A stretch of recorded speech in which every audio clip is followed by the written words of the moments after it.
Bonjour et bienvenue à tous pour cette nouvelle édition des Septuors, la 3e édition, une édition au cours de laquelle nous allons vous présenter le meilleur de l'entrepreneuriat du département des Pyrénées-Orientales et une édition que j'ai le plaisir de co-animer avec Alain Botte, directeur général adjoint de l'Indépendant. Bonjour Alain. Bonjour. Alors, comment s'est passée la sélection ? Une sélection, c'est toujours très difficile. L'exercice, bien sûr, nécessite un jury. Ce jury, il est composé des journalistes de l'Indépendant, des membres parmi nos partenaires et bien sûr de l'agence de communication de notre groupe. Un jury, qui dit jury, dit lauréat, dit nommé, ce que nous allons découvrir ensemble. Alors, on y va. On lance tout de suite la première séquence. Alors, 2 catégories, Alain, pour cette première séquence. Une catégorie agroalimentaire, une catégorie entrepreneur. Et cette séquence va être parrainée par l'Université de Perpignan via Domitia. Pour mieux connaître cet établissement, regardez ces images.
Alors, on va retrouver Karine Plane, qui ne pouvait pas être avec nous sur ce plateau aujourd'hui, mais qui va nous expliquer pourquoi ce partenariat avec les Septuors. Bonsoir à tous, je suis très heureuse d'être parmi vous ce soir, malgré les conditions sanitaires qui nous ont obligés à être inventifs. Je voulais remercier Alain Botte et Midi Event d'avoir trouvé les solutions pour reprogrammer cette magnifique soirée économique des Septuors. Ce soir, je représente l'Université de Perpignan et sa fondation. Je fais partie du conseil de gestion et depuis 4 ans, j'accompagne le pôle entrepreneuriat de l'Université de Perpignan. Ce soir, nous parrainons les catégories entrepreneurs et agroalimentaires.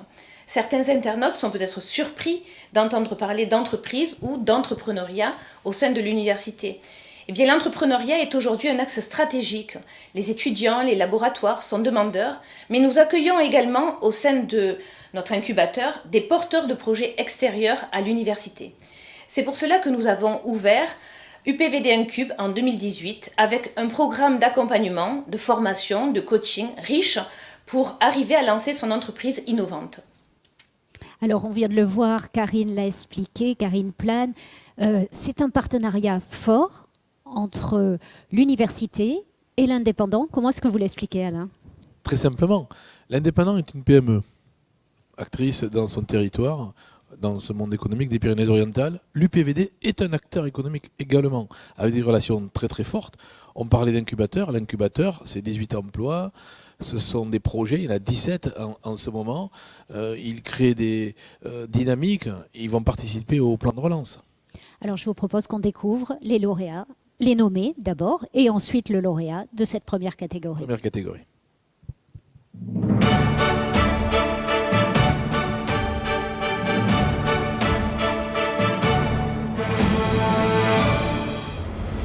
Dans la catégorie agroalimentaire, l'Indépendant vous présente les nommés.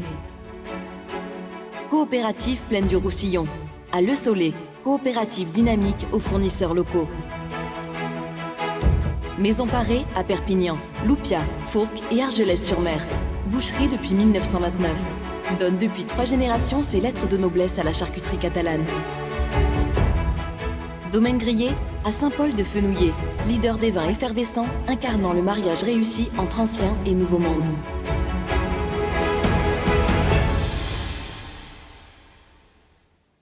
Alors, on va retrouver Alain Karine Plane qui va nous annoncer quel est le lauréat de cette première catégorie.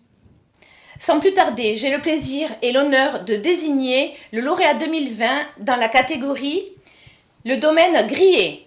Avec toutes nos félicitations. Le domaine grillé, Saint-Paul-de-Fenouillet, nous avons le plaisir d'accueillir ce soir Raphaël Grognard, son directeur. Raphaël, bonsoir. Bonsoir. Vous êtes dans un endroit magnifique, ça résonne, c'est le cœur du chai. Oui, je suis dans la salle de dégustation, exactement. Vous y êtes bien. Le domaine de grillé, c'est quelle production pour quelle superficie exploitée? Eh bien, écoutez, on a 25 hectares de vignes donc, sur le haut de la vallée de la Glie, entre Saint-Paul-de-Fenouillet et Caudiès, et nous produisons 120 000 bouteilles. Pour quel marché? Alors, nous avons un gros marché en Afrique du Sud, puisque les propriétaires, donc la famille Aigrière, vit en Afrique du Sud, exploite un gros domaine, le domaine Villera, dans la région du Cap.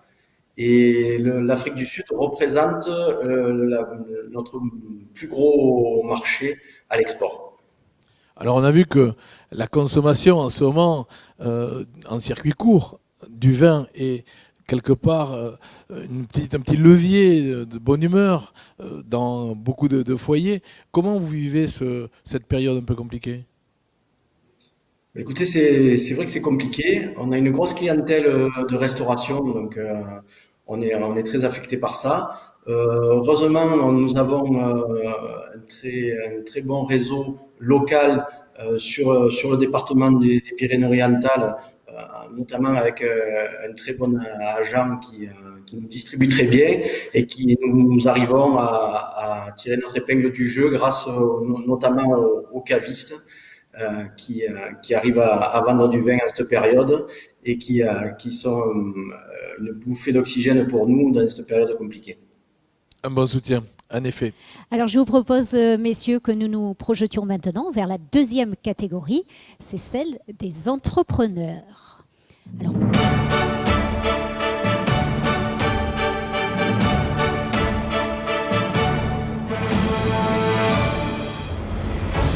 Dans la catégorie entrepreneur, l'Université de Perpignan vous présente les nommés. Horizon Group à Rivesaltes, spécialiste des réseaux très haut débit, contribuant à la numérisation du territoire pour connecter le monde de demain. Verdier Menuiserie à Perpignan, l'exemple dynamique d'une saga familiale catalane traversant 4 générations dédiée au métier du bâtiment. Mid-Deal à Rivesaltes, chat humain multicanal pour accompagner les consommateurs dans leurs projets.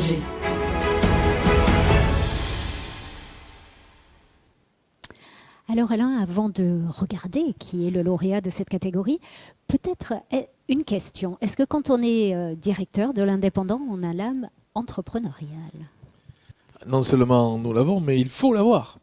L'entreprise, sur son cœur de métier historique, faire de l'information, la diffuser, la porter, qu'il pleuve, qu'il neige ou qu'il vente, le plus loin possible. Et aujourd'hui, avec le numérique, au cœur des foyers, des voitures et partout où l'on se trouve finalement, doit aussi avoir le souci d'innover, d'aller chercher des marchés émergents, d'essayer d'entretenir de nouvelles activités. Et pour cela, effectivement, il faut avoir une âme entrepreneuriale. Bon, alors ça ne sera pas l'indépendant qui va gagner, puisqu'on ne peut pas être juge et parti. Exactement. Mais parmi nos lauréats, on va retrouver donc Karine Plane, le parrain de cette catégorie, pour nous annoncer quel est le gagnant. Pour la catégorie entrepreneur, là aussi, la sélection a été difficile au sein du jury. À l'UPVD et sa fondation, nous les connaissons bien. Mais ce soir, le Septuor 2020 sera remis à Verdier Menuiserie, une entreprise bien connue de tous qui affiche un véritable dynamisme. L'entreprise est centenaire et c'est une belle réussite. Bravo à Olivier Lopez et ses équipes d'incarner les entrepreneurs 2020 et à très bientôt sur le campus. Olivier Lopez, que l'on accueille ce soir. Bonsoir Olivier. Bonsoir. Bonsoir et félicitations. Merci. Un beau trophée pour un beau lauréat. Être entrepreneur aujourd'hui n'est pas une simple gageure. Non, c'est compliqué puisqu'on a aujourd'hui beaucoup beaucoup de problèmes dus à ce confinement et à l'activité du pays qui est arrêtée. On est quand même dans un secteur bâtiment où il y a beaucoup d'activités, où il faut se battre tous les jours et les équipes ont réussi à mettre tous les moyens en place pour pouvoir ne pas bloquer la partie fonctionnelle de notre entreprise et permettre au bâtiment de continuer à progresser et à avancer. Une dame centenaire, ça a été dit. On peut imaginer qu'elle a pas mal de force et de ressources. Où est-ce que vous situez vos poches d'espoir et d'optimisme? On la situe déjà dans les équipes. On a une entreprise dynamique, on a une entreprise qui bouge, on avance très vite, on est multisectoriel, on va dans le neuf, dans la rénovation. On est là pour écouter nos clients et on cherche toujours, comme vous le disiez, des poches où on peut aller, des facilités à avoir, des nouvelles technologies. On est toujours ouvert et on se remet en question tous les jours. Quand vous allez présenter ce trophée à vos équipes, vous allez leur adresser quel message? Eh bien, que déjà, on a gagné le trophée. Hein. C'est pas l'entreprise ni moi qui avons gagné le trophée, mais c'est l'entreprise qui a gagné le trophée et qu'ils en sont le juste destinataire. Merci beaucoup. Merci. À tous les deux. Deux belles pépites, Alain. Deux belles pépites dans Magnifique. cette première séquence. Et ce n'est que le début. Et ce n'est que le début. Alors tout de suite, la deuxième séquence.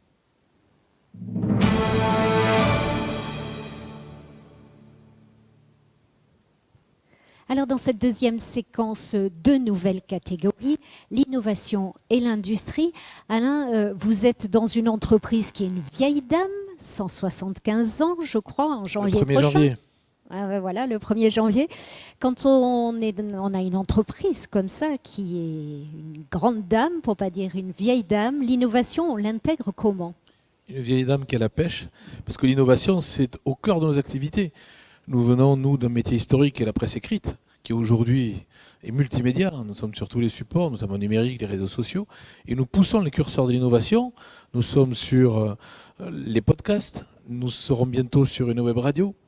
Nous testons de nouveaux formats, nous avons été sur la réalité augmentée. L'innovation n'est pas un vain mot chez nous.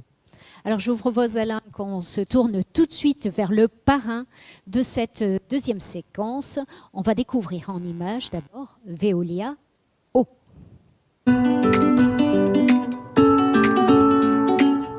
L'eau, source de vie, est au cœur des enjeux d'écologie humaine et d'aménagement des territoires.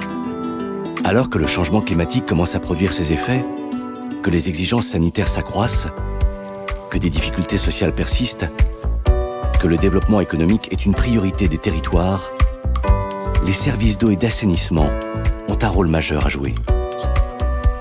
Dans vos territoires, pour vos activités, comment s'assurer d'une eau de la meilleure qualité, accessible à tous, disponible en toutes circonstances? À vous, collectivités ou entreprises qui vous posez cette question, nous vous proposons d'abord d'être à votre écoute pour apporter les réponses les plus adaptées à vos besoins. Nous, c'est l'activité eau de Veolia en France. Mais être à l'écoute, qu'est-ce que ça veut dire? Être à l'écoute, c'est d'abord vous proposer des relations réinventées qui entendent vos exigences de transparence. C'est vous proposer des contrats sur mesure, flexibles, réversibles. Des contrats où notre rémunération est basée sur une performance que nous définissons ensemble. Une performance optimisée grâce à nos équipes et à nos outils digitaux d'hypervision qui recueillent et analysent en temps réel les informations du terrain. Ils permettent d'anticiper les problèmes. Ils facilitent les échanges et donnent à nos clients de la visibilité sur les opérations. Ils rendent le service de l'eau plus efficace pour tous. Un service voilà. plus efficace, Virginie. Nous allons en parler ce soir avec Jean-François Luc. C'est le responsable du territoire des Pyrénées-Orientales pour Veolia. Volet eau. Bonsoir, Jean-François. Bonsoir. Vous êtes lauréat ce soir des Septuors Pyrénées-Orientales 2020. S'il y a bien une activité qui ne s'est pas arrêtée et qui ne s'arrêtera pas, souhaitons-le, dû à l'impact de la Covid-19 ces dernières semaines, c'est bien l'eau. Comment vous avez organisé, comment vous êtes-vous réorganisé pour assurer ce service durant cette période? Effectivement, cette période n'a pas été été simple et nous, l'organisation reposait sur deux priorités majeures. D'une part, la santé et la sécurité de nos salariés et d'autre part, donc assurer les services essentiels, que ce soit la distribution de l'eau, et on en avait besoin dans cette période au niveau foyer de l'agglomération et de la plaine du Roussillon, et puis la collecte et le traitement des eaux usées, parce que là aussi, il fallait que le service soit assuré en continu. Alors, une petite précision, vous auriez très bien pu être lauréat. Vous êtes le parrain de cette catégorie. Parrain, voilà, on peut rectifier, mais effectivement, entre guillemets, pour nous, l'innovation, c'est un élément structurant de prise. Et effectivement, l'entreprise, vous parliez de 160 pour la vôtre, nous, c'est 150 ans. Et c'est une de nos caractéristiques. On a toujours innové, progressé, et ça se poursuit aujourd'hui avec des outils qui sont la digitalisation, la technologie de pointe. Et donc également dans ces aspects de période sanitaire troublée, voilà, c'est des éléments fondamentaux en matière de l'entreprise. Alors Jean-François Luc, je vous propose de découvrir tout de suite les nommés pour cette catégorie que vous parrainez de l'innovation.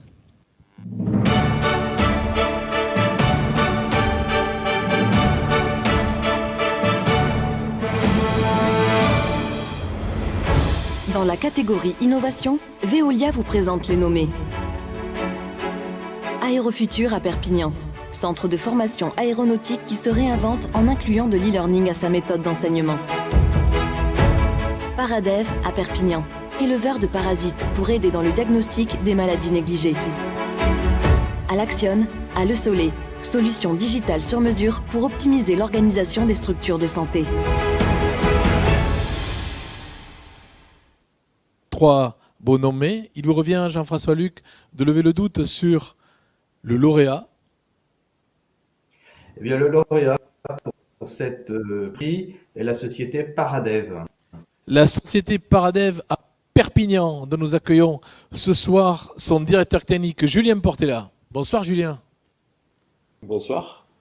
Lauréat, la catégorie innovation, c'est quand même une reconnaissance de tout ce qui est entrepris à Paradev. En quelques mots, résumez-nous votre entreprise.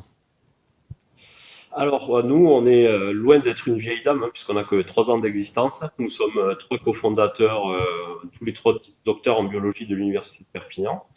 Et en fait, l'entreprise Paradev est née de la recherche qui est menée à l'Université de Perpignan, notamment sur les maladies tropicales négligées, et sur un particulier qui s'appelle le schistosome.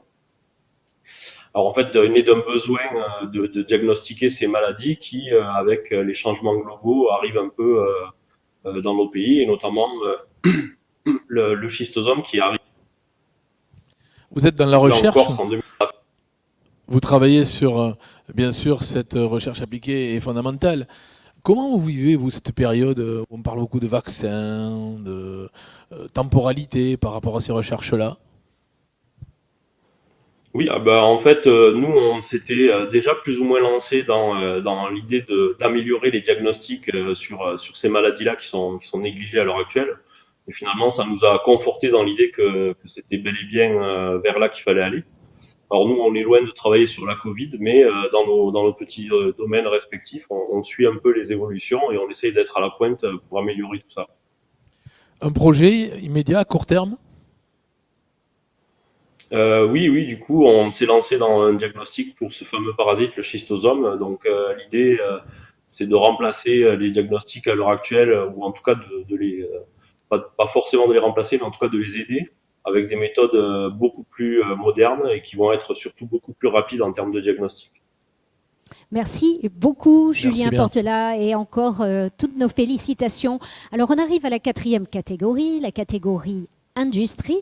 Et pour cela, Alain, il y a eu un beau consensus, donc pas de nommé, mais directement un lauréat avec une mention spéciale. Une mention spéciale à un lauréat.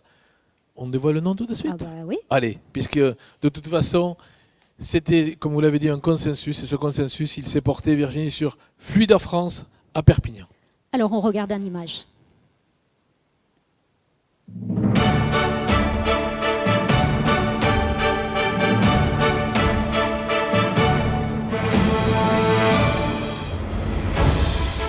catégorie industrie, l'Indépendant vous présente sa mention spéciale. Fluidra France à Perpignan, leader dans l'industrie mondiale de la piscine de compétition. Travaillant pour créer la piscine parfaite et fournir une expérience de bien-être.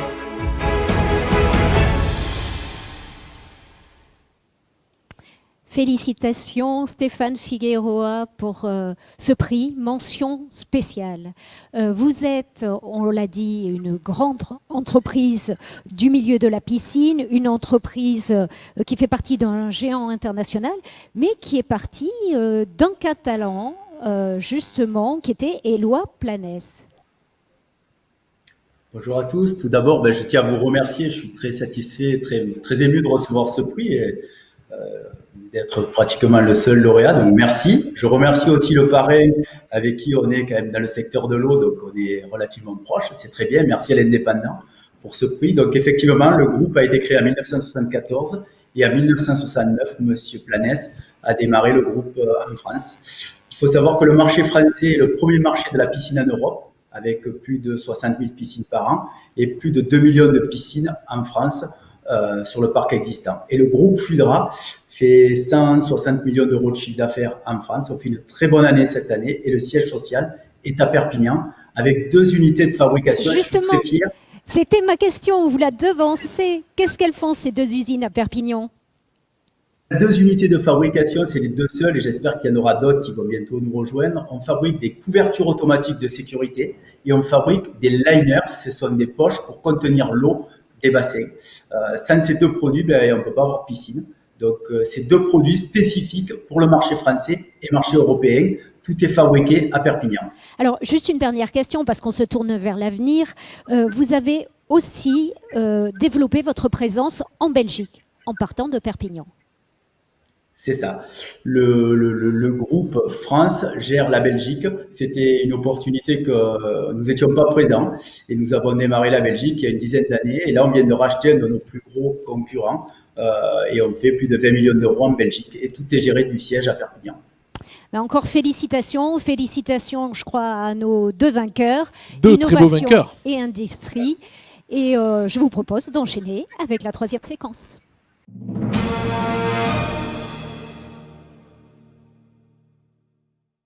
Alors, une 3e séquence. Déjà 3e séquence. Avant de rentrer dans le détail de nos catégories suivantes, qui dit nommé, dit lauréat. Qui dit lauréat, dit trophée. Trophée, Un bien mot évidemment. sur ces trophées.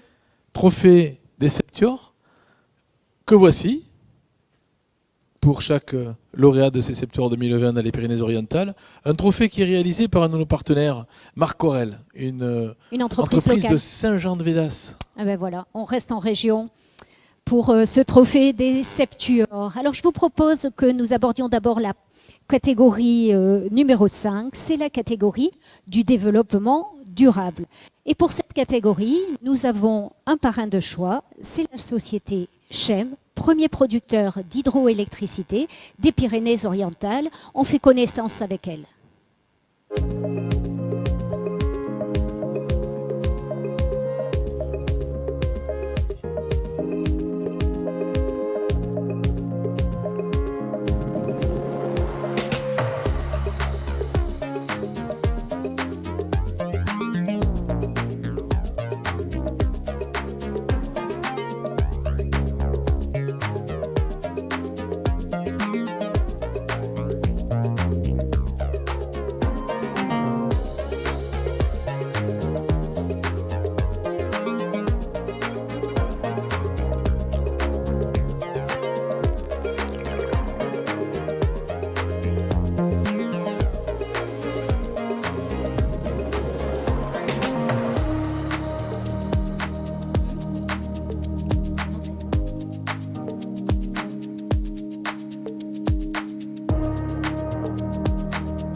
Et avec nous ce soir, Virginie, pour représenter la CHEM, nous accueillons Stéphane Grioux, qui est le directeur des Pyrénées-Orientales. Bonsoir Stéphane.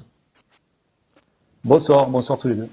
Vous êtes, avec la CHEM, parrain de la catégorie développement durable. Avec quelle motivation?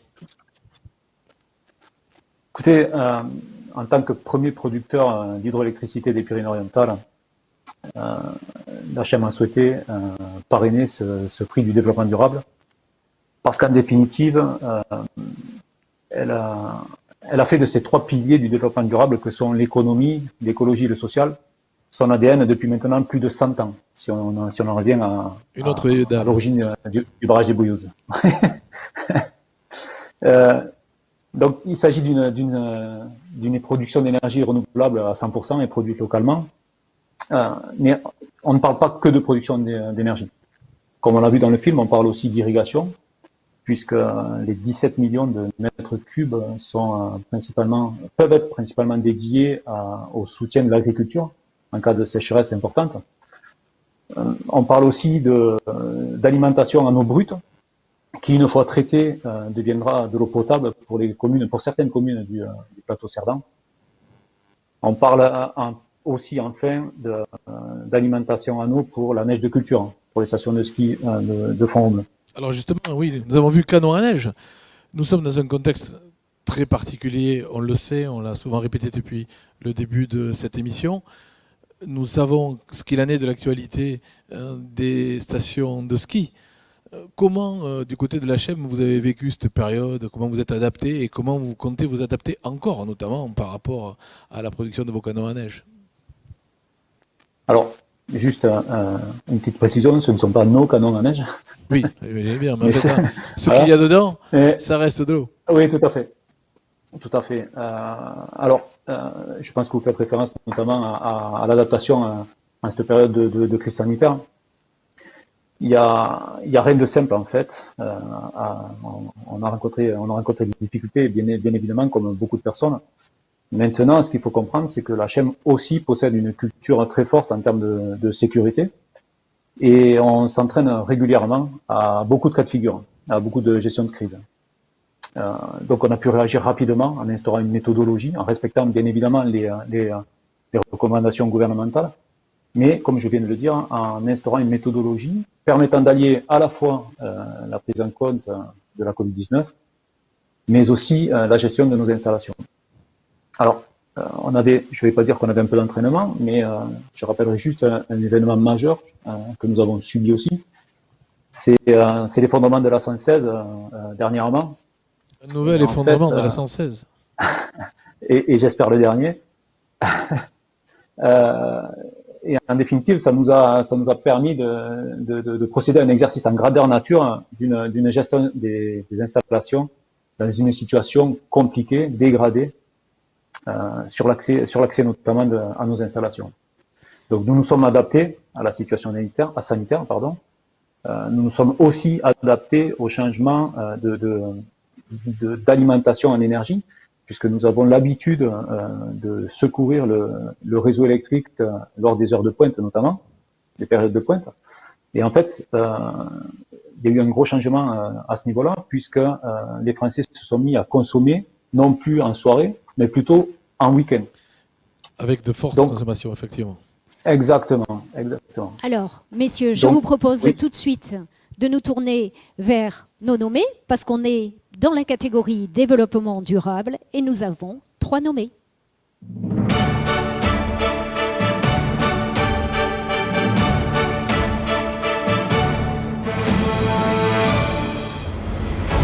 Dans la catégorie développement durable, CHEM vous présente les nommés. MTM Bureautique, à Perpignan, groupe de papeterie et aménagement de bureaux à l'approche éthique et environnementale. Vital Source, à Le Soleil, commercialisation de systèmes utilisant de l'eau ozonée contre les virus et pour l'environnement. Akinao, à Perpignan, entreprise de recherche qui analyse les principes actifs de substances naturelles et développe des produits en les utilisant.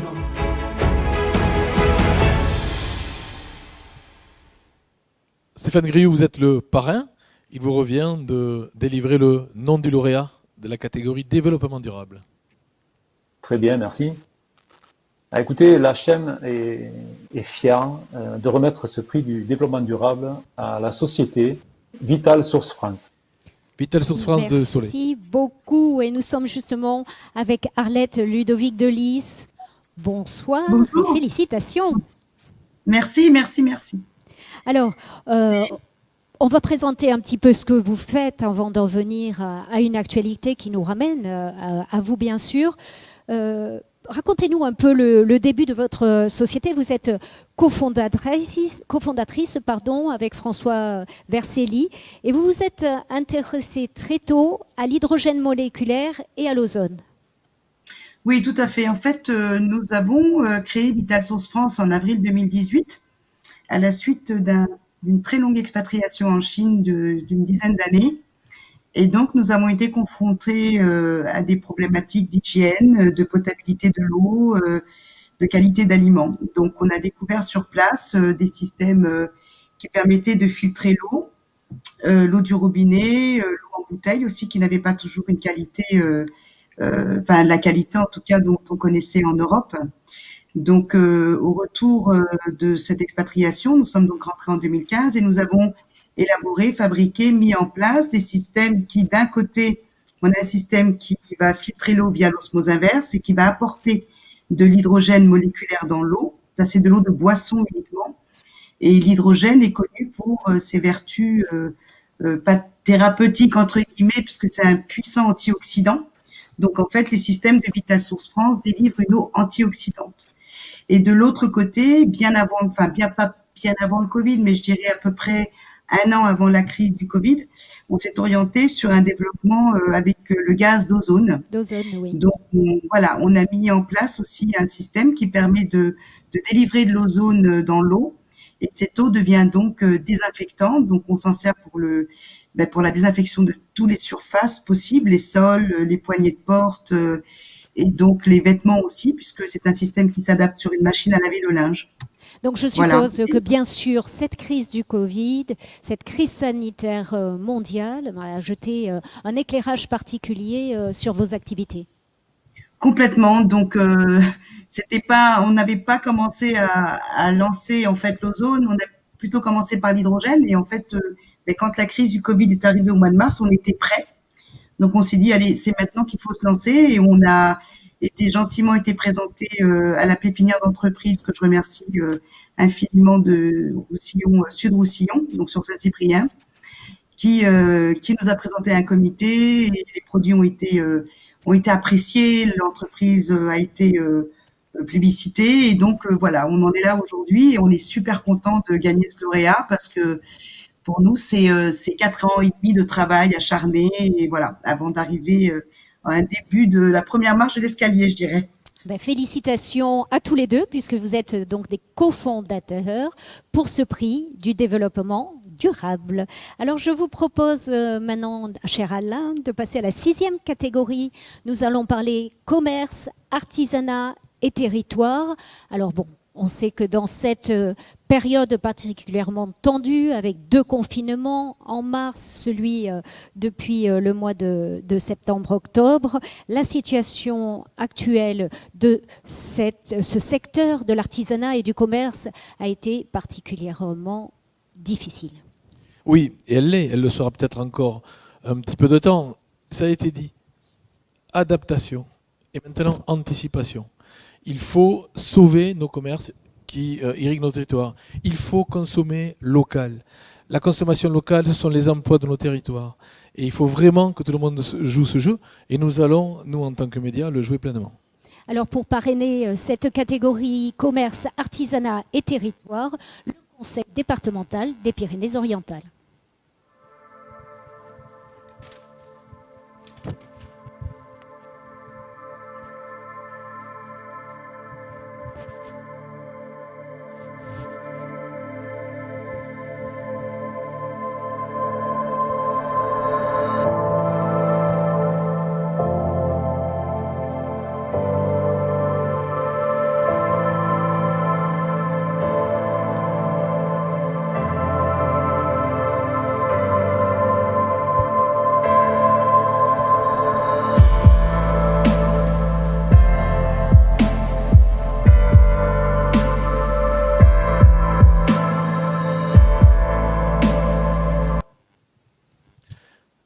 Le conseil Alain. départemental. C'est beau, les Eh oui, c'est beau. Pyrénées-Orientales. Les Pyrénées-Orientales, un pays de cocagne. Nous avons, pour en parler ce soir avec nous, Michel Molly, vice-président du conseil départemental. Bonsoir Michel. Bonsoir. Nous l'avons vu à travers ces images, un territoire sublime, mais qui dit territoire sublime doit dire aussi activité sublime. Est-ce le cas? Vous avez vu les images, c'est vrai que on est un pays extraordinaire et on est ravis d'être les parrains du commerce, l'artisanat, les territoires, parce que c'est une économie essentielle de notre territoire, c'est notre culture, c'est notre identité et ce sont des gens courageux. Et vous l'avez bien dit en préambule, vous avez dit que ils s'adapteront. Mais il faut les aider à s'adapter et le département s'est engagé dans cette voie. Vous savez, pendant toute la crise, le département a été en première ligne et je tiens à remercier, bien sûr, tout le personnel qui a joué le jeu et qui a tout fait pour que on continue à fonctionner et que la moindre demande d'un citoyen, eh bien, soit respectée et qu'on puisse apporter une réponse. On a distribué des masques, on est allé distribuer des repas dans des familles. Vraiment, je suis très fier de l'équipe du conseil départemental et bien sûr de mes collègues. Alors Michel Molly, je vous propose qu'on les découvre, les lauréats de cette catégorie que vous parrainez. Les nommés, Virginie. Les nommés, pardon. Le lauréat tout de suite après.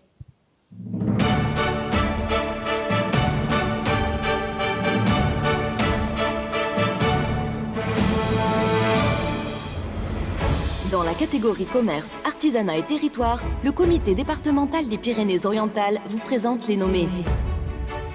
Les caves bières à Thuir, qui vous proposent des dégustations, visites et animations. Côté Talasso, à Banyuls, une approche du bien-être et du médical.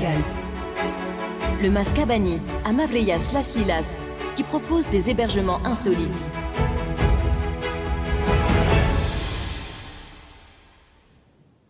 Trois belles entreprises, Michel Molly, mais vous allez nous annoncer le lauréat. Oui, trois belles entreprises et trois belles entreprises qui sont une fierté pour le département. Donc le lauréat, c'est la cave bière de Thuir. Merci beaucoup, Michel Molly. Merci Alain. Michel Molly, cave bière de Thuir. Pour nous en parler ce soir, Nicole Gonzalez. Elle est très connue du côté de Thuir. Elle préside l'office de tourisme intercommunal. Nicole, bonsoir. Une reconnaissance, mais une reconnaissance légitime de l'activité que vous portez et que le cave bière symbolise. Je vous remercie pour ce mot légitimité, parce que effectivement, nous sommes dans la catégorie commerce, artisanat et territoire, mais aussi tourisme. Et le tourisme est aussi une des industries les plus importantes du département. Et c'est à travers ce tourisme-là que le commerce et l'artisanat trouvent une grande partie de leur fonction et de leurs recettes. Pour ce qui concerne les caves bières, effectivement, c'est un patrimoine très important qui a plus d'un siècle et demi. Et c'est un patrimoine que la communauté de communes des Aspres a racheté, qui a investi pas mal de millions, 6 pour être plus précis, et nous avons transformé ce patrimoine en un centre d'activité très important, dans lequel la première action a été d'introduire tout ce qui est producteur du territoire, pour qu'ils puissent profiter de la manne des visiteurs des caves bières, qui est quand même assez nombreuse, pour pouvoir ventiler et faire connaître tout le travail de nos artisans et de nos commerçants sur le territoire et de développer touristiquement et économiquement le territoire des Aspres, très très peu connu. Alors justement, une information, nous sommes à quelques jours peut-être d'une réouverture du site pour les visites. Pour les visites, oui. Il a fallu tout. Vous savez, il faut s'adapter, comme vous le disiez si justement. Et nous avons dû nous adapter aux nouvelles règles sanitaires pour faire les visites qui ne pouvaient plus être des visites guidées avec 300 personnes, mais 10 personnes. Nous avons donc décidé de faire des visites seules. Les gens peuvent visiter seuls avec un audio guide. Mais c'est une bonne information. Mis en place, évidemment. Voilà. Et visite libre. Évidemment. Et on peut inviter le public qui nous... Tout à fait. Voilà. On va inviter le public qui nous écoute et qui nous regarde à aller vous visiter. Virginie, je vous invite aussi. Je viendrai alors. On va remercier les parrains et les lauréats de cette séquence et nous allons nous diriger tout doucement vers la dernière séquence de ces Step-Tuors.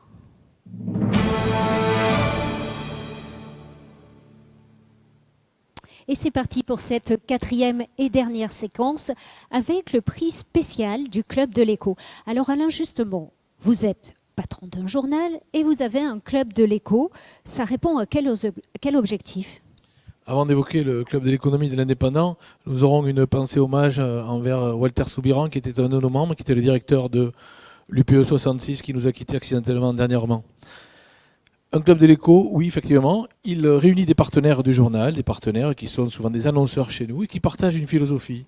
La philosophie qui amène à penser et à ériger contre beaucoup de choses que dans nos territoires, la petite musique qui voudrait nous faire croire que tout va mal, rien ne se passe, rien ne réussit, est fausse. Il y a des femmes et des hommes qui osent, qui entreprennent, qui initient, qui prennent des risques et qui gagnent. Et c'est pas tabou que de gagner et nous sommes là pour les mettre en exergue, à l'image de ces Step-Tuors 2020. Mais justement, pour ces Step-Tuors 2020, nous avons de très beaux nommés dans cette catégorie du prix spécial de l'Écho. On les découvre en images.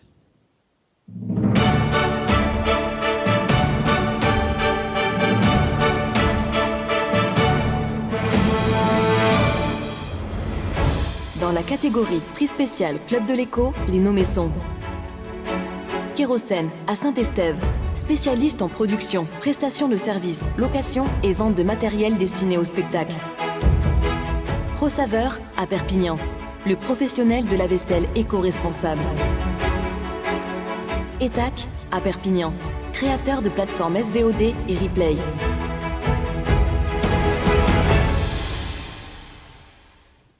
Trois beaux nommés, Virginie, très difficile à départager. Et pour le faire, nous allons demander à Marie Deynès, qui est la directrice de l'agence de communication du groupe L'Indépendant, Midi Libre, La Dépêche. Marie, bonsoir. Bonsoir à tous. Alors Vous allez nous donner le nom du lauréat de ce prix spécial ? Exactement, j'ai la grande chance de donner le nom du lauréat de ce prix du Club de l'Écho. Alors cette année, pour l'édition 2020, notre lauréat est la société Kérosène, représentée par Sandrine Fauquet, qui est avec moi. On a pu partager ce moment ensemble. Sandrine, si vous voulez bien nous rejoindre. Et toutes mes félicitations. Bonjour. Merci. Bonjour et félicitations, madame. Merci. Je vous remercie. Kérosène à Montauban, pardon, à Perpignan. Non. Perpignan. Perpignan, bien évidemment. Cette société, nous l'avons vu, spécialisée dans l'événementiel. On sait que vous souffrez beaucoup. On partage votre souffrance, mais on partage aussi l'espoir que tout cela va redémarrer et que vous allez retrouver très rapidement le chemin des scènes. On l'espère aussi, vraiment. On espère beaucoup de tout ce qui est en train de se décanter à cette fin d'année et on espère vraiment avoir une visibilité pour l'été prochain et pouvoir continuer à travailler. Voilà, c'est tout ce qu'on souhaite. Oui, parce qu'on en a beaucoup parlé d'adaptation. Pour le coup, c'est une adaptation qui est un peu difficile. Quand il n'y a plus du tout d'activité, il faut s'occuper, il faut entretenir le moral, il faut être à l'affût de la moindre poche d'activité. Néanmoins, il y aura un jour une reprise, comme il y a eu la dernière fois cette relance. Et vous avez, j'imagine, déjà en vue quelques projets, quelques adaptations pour reprendre l'activité ? Déjà, là, je voulais vraiment vous remercier pour ce prix parce que c'est un aboutissement d'une année très compliquée qu'on a passée et c'est la première fois qu'on reçoit un prix, donc on en est d'autant plus fiers. une année très chaotique et voilà, on a vraiment essayé de rebondir au maximum, de transformer cette situation, voilà, essayer de faire en sorte de travailler correctement, les prestations de services impossibles à faire. Donc on a essayé de rebondir en proposant des services de location, d'éclairage pour ces fêtes de fin d'année et on voulait remercier tous nos clients, l'ensemble de notre clientèle qui a vraiment joué le jeu tout au long du confinement et qui nous a permis de pouvoir continuer à travailler. Voilà. Donc un grand merci à tous. Merci et Alain, beaucoup. si je peux me permettre de rebondir, c'est vrai qu'en préparant, en vous attendant, je discutais un peu avec Sandrine et je suis d'autant plus fière au nom du Club de l'Éco de remettre ce prix que, comme vous le dites, c'est une entreprise qui a souffert, qui souffre, mais qui, loin de laisser la défaite prendre le dessus, s'est battue, a eu plein d'idées, plein d'initiatives. Et ça fait vraiment plaisir de voir que même si la situation est très, très difficile, il y a des idées qui émergent et il y a une équipe qui est là, qui nous entoure. On n'a pas baissé et les bras. Ouais. Et qui se bat. Et merci de parler de mon équipe parce que j'ai 3 associés formidables qui ont toujours été là et pendant ces 9 mois d'arrêt de l'activité. Voilà, je voulais vraiment les remercier Patrick, remercier Didier, remercier Philippe. Voilà. On s'associe aux applaudissements. Bravo. Voilà. Et à très bientôt. Merci beaucoup, mesdames. Merci beaucoup. Merci. Alors, je vous propose maintenant de remettre le dernier prix, dernière catégorie. C'est la catégorie internationale. Mais de l'économie à l'international, il y a un maillon indispensable. C'est la région Occitanie. C'est le parrain de ce 8e prix. Vous êtes entrepreneur en Occitanie ? Vous souhaitez booster votre activité ou encore créer ou reprendre une entreprise en Occitanie ? Rejoignez Hub Entreprendre Occitanie. La plateforme de services en ligne de la région conçue spécialement pour simplifier vos démarches et vous aider à faire de votre projet une réussite. Il vous suffit de créer votre compte sur le Hub Entreprendre et bénéficier d'un accompagnement personnalisé avec un référent qualifié. Suivez ensuite en quelques clics vos demandes de financement sur un espace dédié et sécurisé. hubentreprendre.laregion.fr. Et nous retrouvons Agnès Langevine, vice-présidente de la région Occitanie. Bonsoir, madame. Bonsoir. Bonjour. Alors, avant d'en venir à parler peut-être de cet international, un mot parce que la région a été particulièrement active au soutien des entreprises pendant cette période difficile de crise sanitaire.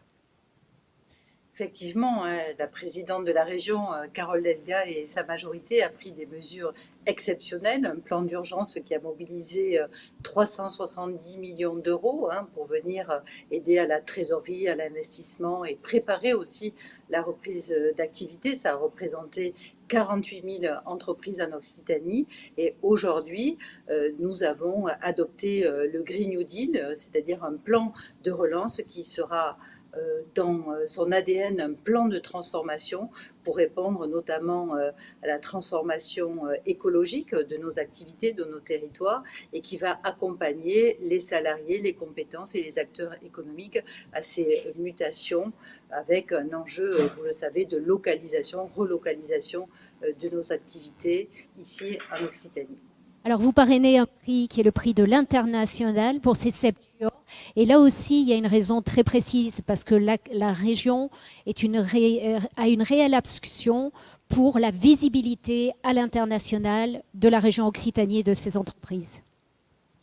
Oui, avec Nadia Pelfig, la vice-présidente en charge du développement économique, avec l'agence ADOC, avec nos agences aussi à l'international. Nous accompagnons vraiment les entreprises dans leur développement à l'international. Alors là, dans un contexte effectivement qui est compliqué. Pour autant, le travail et la préparation, je pense que tout le monde est dans les starting blocks pour pouvoir retrouver cette activité, retrouver ce développement nécessaire pour faire rayonner nos entreprises et surtout nos entrepreneurs, puisque c'est eux qui ont à la fois la compétence, l'énergie et l'engagement. Alors justement, Agnès Langevine, il n'y a pas de nommé pour cette catégorie parce qu'il y a une mention spéciale et je vous laisse annoncer le nom du lauréat. Alors, je suis d'autant plus fière qu'il s'agit de l'entreprise Katana, qui est une entreprise implantée à Canet et qui développe une activité à l'international importante par la fabrication et l'exportation donc, de catamarans. Alors on va retrouver Olivier Poncin, je crois, le président de Catana, Alain. Tout à fait, Olivier Poncin, qui est le président de cette superbe entreprise. Bonsoir Olivier. Bonsoir. Un président lauréat de ce superbe prix de l'international parrainé par la région. C'est vrai que aujourd'hui, même si la navigation est un peu compliquée, notamment la navigation de plaisance, il n'en reste pas moins que l'activité doit se poursuivre. Comment vous avez vécu, vous, ces derniers mois, et quels sont les projets qui se dessinent? Écoutez, nous avons été fermés pendant 10 semaines, donc pendant le premier confinement, ce qui a été compliqué, évidemment. Nous l'avons fait parce que nous voulions absolument protéger l'ensemble de nos équipes dans une période où beaucoup d'incertitudes sur les moyens de se protéger, quels étaient vraiment les risques. Donc nous avons arbitré pour qui a malheureusement occasionné pour nous une baisse d'activité de 25% sur l'année. 2 mois et demi en haute saison a présenté pour nous une vraie baisse de notre activité. Et puis notre objectif, c'était de maintenir l'effectif que, comme dans beaucoup de métiers, nous avons un savoir-faire spécifique. Et lorsque nous avons la chance d'avoir des équipes formées, il n'y a rien de pire, outre le fait de les mettre dans la difficulté si jamais on se frappe d'eux, il n'y a rien de pire de devoir recommencer à reformer du personnel si les équipes ne sont pas préservées pendant ces périodes totalement compliquées. Donc c'est ce que nous avons fait. Et le résultat, c'est qu'il y a eu une vraie mobilisation générale de toutes les personnes qui travaillent dans notre société. Je rappelle qu'il y a à peu près 900 avant le confinement, 950 pour être précis. Et nous avons perdu juste une centaine de postes qui étaient des intérimaires ou des CDD, mais il n'y a eu aucun licenciement. Et aujourd'hui, avec la reprise, on est en train de regrignoter cette centaine de postes qui étaient partis par les conséquences de l'arrêt pendant 2 mois et demi. Et donc, on est en train de remonter la pente pour probablement, ici fin février, retrouver l'effectif que nous avions à fin février de l'année dernière avant le premier confinement. C'est le début de la reprise, de la relance. On s'en réjouit. Catégorie internationale, quelle relation entre Catana et l'international?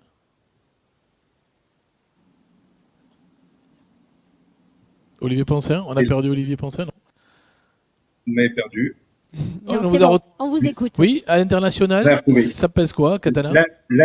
L'international représente 82% de l'activité du groupe. Nous vendons sur les 5 continents. Et évidemment, nous avons des pays qui sont plus porteurs que d'autres, mais partout où il y a un peu de navigation de plaisance, nous sommes présents et à travers des réseaux d'agents et de représentants professionnels. Et donc, sans l'international, une société comme la nôtre n'aurait pas d'existence. Merci beaucoup, merci à tous les bravo. deux, merci à Madame Langevin, à la région. Encore félicitations Olivier Poncin. On vous souhaite une bonne année pour 2021 avec une belle reprise pour tout le monde. Voilà, cette cérémonie touche à sa fin, Alain. Je voulais qu'on fasse un petit retour en images avant de conclure sur un des lauréats des Septuors de l'année 2019 dans les Pyrénées-Orientales. C'est l'entreprise Capdona à Argelès-sur-Mer. On retourne les voir. Bonjour, Élodie Pujol, gérante de la brasserie Capdona à Argelès-sur-Mer. Sonia, notre responsable boutique. Donc on est très fiers de vous raconter un peu ce qui s'est passé depuis les Septuors 2019 où on a été sélectionné et gagnant dans la catégorie économie circulaire. Beaucoup de choses positives pour nous malgré le Covid. On a été élu meilleure bière du monde sur notre brune au seigle de Cerdagne au World Beer Award. Très belle consécration, travail collaboratif avec la jardinerie d'altitude à Océja. Donc très très belle victoire en Angleterre. On a aussi été élu meilleure bière du monde sur notre Brune Barley Wine cette semaine à Bruxelles, au World Beer Challenge, meilleure barley wine du monde, bière au seigle de Cerdagne aussi, vieillie en barrique de grands vins locaux, en l'occurrence de Banyuls-Rimages de la Cave d'Étoile. Donc voilà. On a aussi investi dans notre distillerie, on fait distiller depuis à peu près 7 ans nos spiritueux. Aujourd'hui, on va distiller nous-mêmes ici à la brasserie. Et donc notre petit bébé en avant-première, le gin à la fleur de cerisier de Céré, couleur magnifique naturelle. Pareil, travail collaboratif avec des agriculteurs de Céré, bio bien entendu. On fait d'autres spiritueux en économie circulaire, vieillis en barrique de riz à tordage, avec des cerises fraîches de Céré, des céréales locales. Voilà, c'est vraiment l'identité Capdona, c'est le travail avec les agriculteurs, les producteurs, les éleveurs locaux. Nous avons aussi été élus meilleure bière du monde sur notre blanche à la pêche de vigne en Allemagne cette année. Donc 3 belles consécrations. Nos bières aux fruits étant des bières avec 1 kg de fruits bio locaux pour 1 litre de bière. Aucun arôme, aucun sucre, aucun sirop. Et donc on est la seule brasserie au monde à acheter autant de fruits aux agriculteurs du coin. Ici, c'est plus de 10 tonnes de fruits achetés aux agriculteurs. Donc c'est une bière qui met en avant autant l'agriculteur que le brasseur.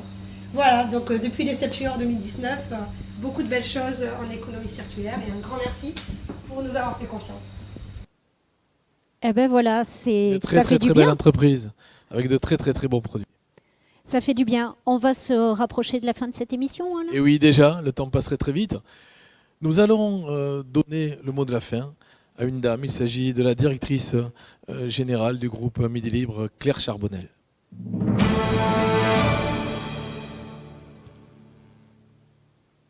Bonjour à tous. Donc, il me revient le plaisir de conclure cette belle séquence par quelques mots de remerciement. Je voudrais évidemment remercier d'abord tous les nommés, tous les lauréats, les féliciter et surtout les encourager pour aller à la finale, à la grande finale d'Oxinov le 14 décembre. Voilà, bonne chance à tous pour cette finale. Et puis, je voudrais remercier nos sponsors, nos partenaires fidèles, donc évidemment au premier rang desquels la région et son agence ADOC, le conseil départemental du 66, également la CHEM, Veolia et puis BPI. J'ajouterai l'Université de Perpignan au rang de ses partenaires. Merci sincère à eux. Je voudrais également remercier les équipes, toutes les équipes qui ont rendu cette belle cérémonie possible, les équipes de Midi Média, les équipes de Midi Events. Évidemment, c'était très frustrant d'avoir à retarder cette cérémonie. La voilà accomplie, bravo et merci à eux. Et puis un dernier mot pour tout à fait conclure, un mot pour vous présenter le supplément éco-entreprise. Le voilà, tout chaud. Il sort ce vendredi 4 décembre. C'est un supplément qui, évidemment, dans la prolongation de ces Septuors, vous allez vous y retrouver. Vous allez retrouver en print le plaisir de cette cérémonie. Merci beaucoup.